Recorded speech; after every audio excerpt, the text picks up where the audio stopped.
Should have written a script for this. We're gonna wing it. Hello everyone, welcome back to this week's build.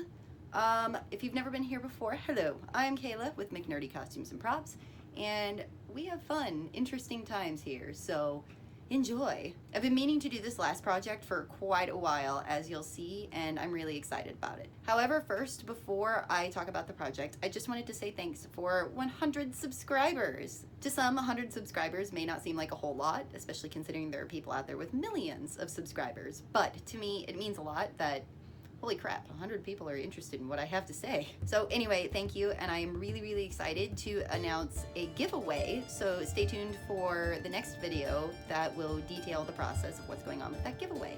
So just as a thank you to you guys, and then I'll be doing a separate giveaway also for my Patreon members, because without their help, I wouldn't be able to do what I do. So thank you guys. All right, so today's project, backstory, my husband and I's anniversary is in 4 days, and I still don't have a gift for him or an idea on what I'm gonna do except for this.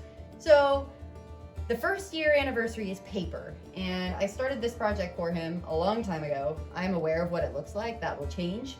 However, this is supposed to be the Dragonbone Warhammer from Skyrim, but before I can do anything else to it, I need to cut the handle down, make it a little more manageable, and then start working on the handle itself as far as the metal look. So let's get started. By the way, this is a super great idea for working on my UFOs, unfinished objects, which he complains about frequently. So a 2-for-1 here.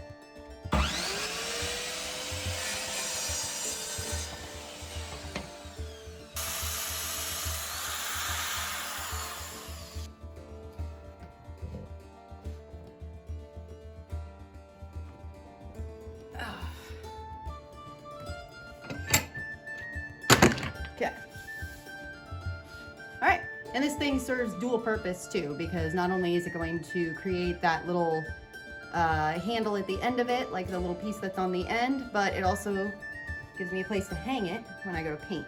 All right, so as you can see in the reference image here, it's got some definitive lines in there, and I don't know if that's just decorative or if it's like kind of a hexagonal shape, but I could do that. But I really think at the end of the day, it's going to do nothing but make it so the foam that I'm going to put on the outside here to give it that metal texture, I think that's going to cause more trouble than it's worth. So at the end of the day, I think I'm just going to leave that alone.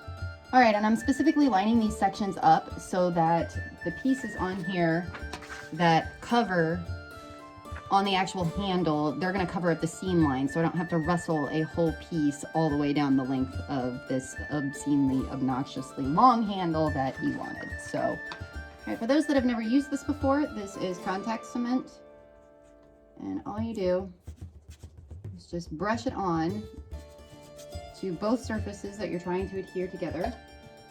Give it a few minutes to dry and become less shiny. And then once that's done, you can permanently adhere your two pieces together. Here I'm using 2mm craft foam because it's flexible and it'll give me the shape that I want. There will always be a seam line on this, so I'm doing my best to line it up with the back of the hammer because that would generally be the part that's less seen in the photos.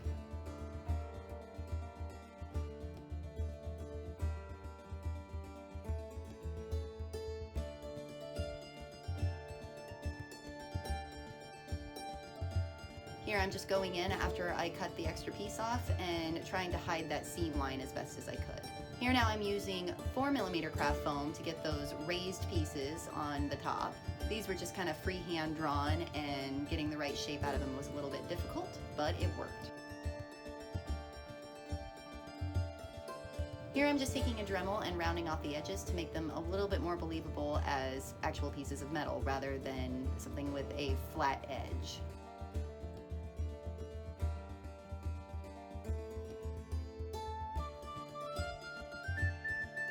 And this part would have been a lot easier had I dremeled the pieces before gluing them together, but you know, hindsight's 20/20. So here I'm just using a mixture called paper clay, and that's what I had originally done the Dragonbone Warhammer out of. I'm going to link a source down for you guys to see just exactly how this material works and how to make it for yourself if you'd like to. So go ahead and check that out if you're curious. Here I'm just kind of covering up the parts that needed a little bit more padding and a little bit more texture. I really wanted to take away the original shape and build off of it and make it a little less awkward. All right, it's looking kind of goofy right now, but I'm gonna try drying it out in the oven for a little bit. I put it on the lowest setting that I've got on this oven, which is 170. And I think the goal has been achieved, that it looks less like a... Anyway, so we shall see how this turns out and what it looks like when it's all dry. So, see you soon. Here I'm using a material called foam clay. This kind of covers up any of the areas of mistakes that I have made and all of the seams that maybe have been showing, and to kind of give it a little bit of bulk out in the places that it was lacking. I still needed the tiny little details on the kind of wing looking piece up at the top, and so I made these out of the foam clay as well, just separately on a piece of paper, and let them dry.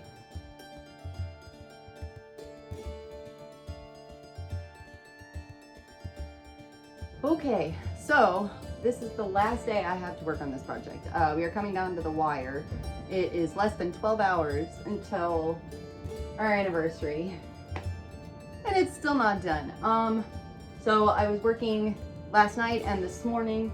I finished out the little details and glued those on, and so it's so funny, googly eyes make perfect little faux rivets, and I forgot that I had them, so I put a couple of the big ones on and then finished up the rest of them with the smaller googly eyes. And then, yeah, so all that's left to do now is seal it and paint it. So unfortunately it is snowing, so I can't seal this like I ordinarily would with the spray seals. So I'm gonna have to improvise and do this the old-fashioned way with some good old-fashioned watered down wood glue, and hopefully this works. I ended up covering this thing in about 3 layers of watered down wood glue to give it a good paintable surface, and stippling the brush to give it more of a realistic metal texture. I ended up also going over the entire bone structure part of it with the wood glue as well.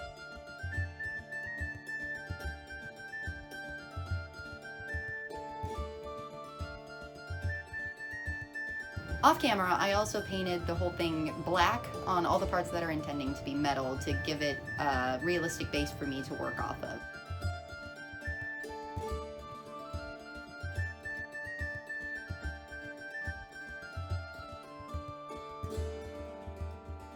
Then I just went in with the metal dry brushing technique you guys have seen me use a million times before, starting first with the darker silver and then hitting the highlights with the lighter silver.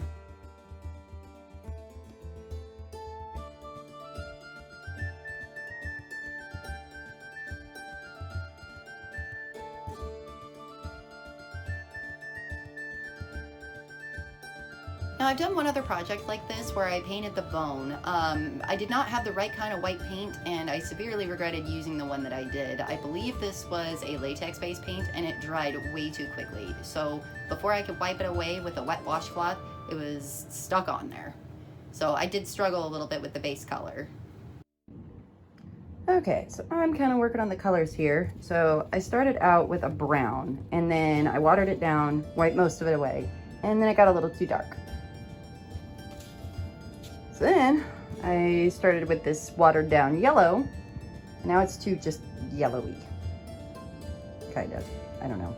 It's a bone, but it's just, the color's still just not there. So then I mixed in some white with that yellow, and we'll see how that goes. Well, I'm not perfectly happy with the color, but it definitely turned out a lot better. And so I removed the paint tape, and well, now I have that problem. Super fun. He's almost home. I hear him. He's getting home somewhere. Happy anniversary present! Well, at least it looks less phallic now. Thanks. She made it just for you. It's for the anniversary present. What do you think? It could have been better. It's great. Thank you. It looks great. Thank you. I worked really hard to get that right color to it. It was not working out properly. It looks really good. I like it. Feels much lighter than it did before. Probably because there's like 3 feet off the end of the handle. Probably. Oh, that's true. Yeah.